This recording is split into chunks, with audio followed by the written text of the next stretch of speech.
मादा सुअर और उसके 3 बच्चे जंगल में एक छोटी सी झोपड़ी में रह रहे थे। एक दिन माँ सुअर ने अपने बच्चों को बुलाया। आज साथ मिलकर पिज्जा बनाने का विचार कैसा रहेगा? हाँ, लेकिन कुछ सामग्री गायब है। मक्का, प्याज और कुछ टमाटर।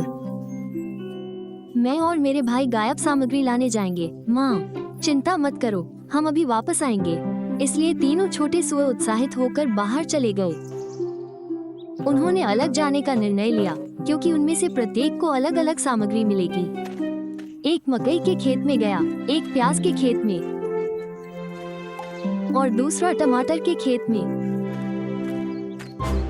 इस दौरान बड़ा बुरा भेड़िया अपने भोजन के लिए जंगल में शिकार कर रहा था। भूखे पेट। वाह, ये सूअरों की गंध है। हाँ, मुझे सूअरों की गंध आ रही है। छोटे सुअर को सामने आते देख भेड़िया उसके पीछे चला गया। जब भेड़िए ने सुअर को प्याज के खेत की ओर जाते देखा, वो उसके ठीक पहले खेत में पहुंच गया और बड़े प्याज के बीच छिप गया। थोड़ी देर बाद छोटा सुअर प्याज के खेत में पहुंचा। उसने मीठे और कड़वे में अंतर करने के लिए उन्हें एक एक करके सूंघा। जैसे ही वो दूसरा प्याज लेने वाला था, उसने भेड़िए के कान को छू के बोला, हेलो सुअर। भेड़िया, मदद करो। चुप हो जाओ, शांत हो जाओ। चैंप, बताओ तुम प्याज के खेत में क्या कर रहे हो? गेरकी ने भेड़िए से कहा कि वो पिज्जा के लिए प्याज तोड़ रहा था। जब भेड़िए ने गेरकी के हाथ में प्याज की गंध महसूस की तो उसकी आंखें चमक उठी। उन्होंने कहा कि यह प्याज कड़वा है और वो इसे खा सकते हैं। अगर वो उसके घर आए तो उसे सबसे मीठा प्याज दो। कुछ देर सोचने के बाद गिरकी ने भेड़िए का प्रस्ताव स्वीकार कर लिया। वे दोनों एक साथ गायब हो गए। दोपहर हो चुकी थी। बीच वाला सुअर टॉकी मकई के खेत में आ गया है। हालांकि चूंकि खेत में मकई उसकी ऊंचाई से अधिक थी, इसलिए वो मकई के भुट्टे तक नहीं पहुंच सका। टॉकी ने कई पत्थरों को एक के ऊपर एक रखा और उसके ऊपर चढ़ गया। वो मकई के एक भुट्टे को लेने ही वाला था, लेकिन वो अपना संतुलन खो बैठा और भेड़िया थप्पड़ में गिर गया। भेड़िए ने टकी को धीरे से जमीन पर लिटाया और उससे कहा कि वो डरे नहीं। तुम यहाँ क्या कर रही हो पिग्गी? तुम्हें लगभग चोट लग गई थी। मैं पिज्जा के लिए मकई चुन रहा हूँ। ये ऐसा नहीं लगता, लेकिन आज सुबह ही मैंने अपने लंबे कद से सबसे खूबसूरत मकई के दाने इकट्ठे किए। मेरे साथ आओ और मैं उन्हें तुम्हें दे दूंगा। बीच वाला सुअर भेड़िए की उदारता से बहुत खुश हुआ। खैर, ये वास्तव में अच्छा होगा। मैं मक्का चुनने के लिए पर्याप्त लंबा नहीं हूँ। टॉकी भेड़िए के साथ गायब हो गया। अब लगभग शाम हो चुकी थी। पोर्की, सबसे बड़ा सुअर, एक बड़े खेत में टमाटर तोड़ रहा था। उनमें से कुछ की गंध इतनी अच्छी थी कि उसने तुरंत उन्हें निगल लिया। पोर्की का पेट उसकी टोकरी से अधिक टमाटरों से भरा था।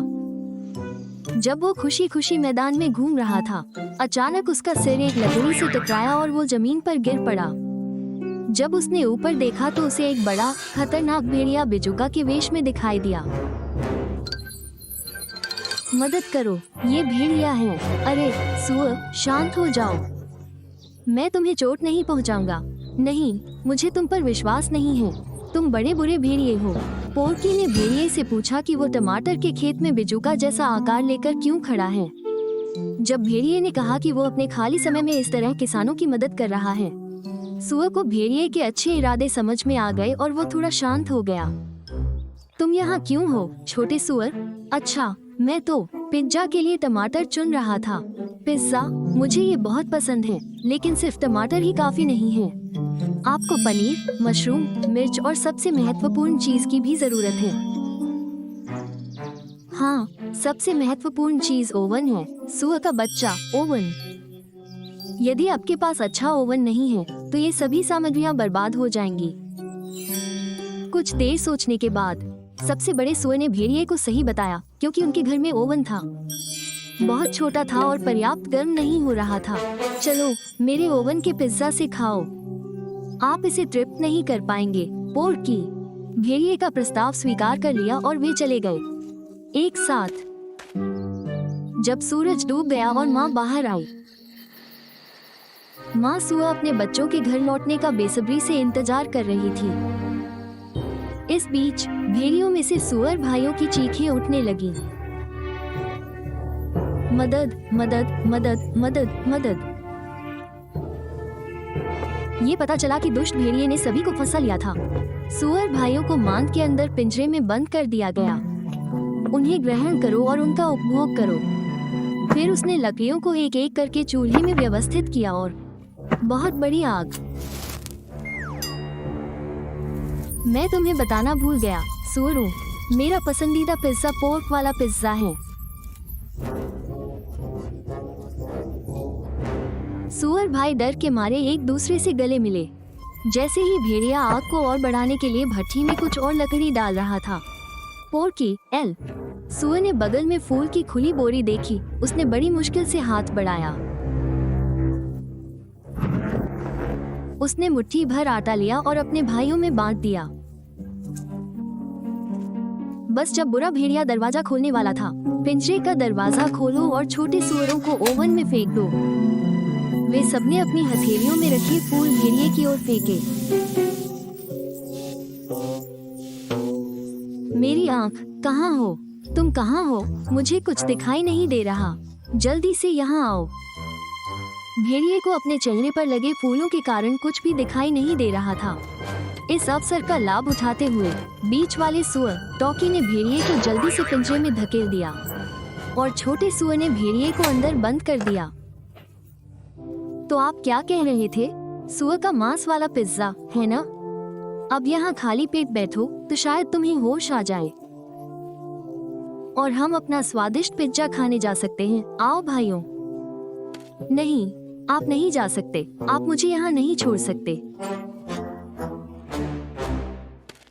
अंततः सुअर भाइयों ने सारी सामग्री एकत्र की और अपने घर पहुँचे। माँ सुआ अपने बच्चों को देखकर बहुत खुश हुई। आप बस कुछ प्याज, मक्का और टमाटर लाना चाहते हैं। तुम कहाँ थे बच्चों? मैं बहुत चिंतित था।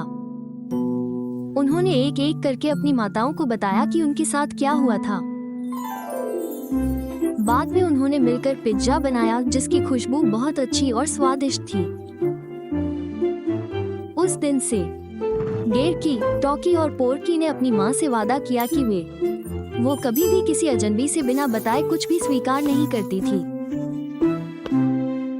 दूसरी ओर बड़े बुरे भेड़िए को पिज्जा की गंध से काम चलाना पड़ा। बहुत दूर से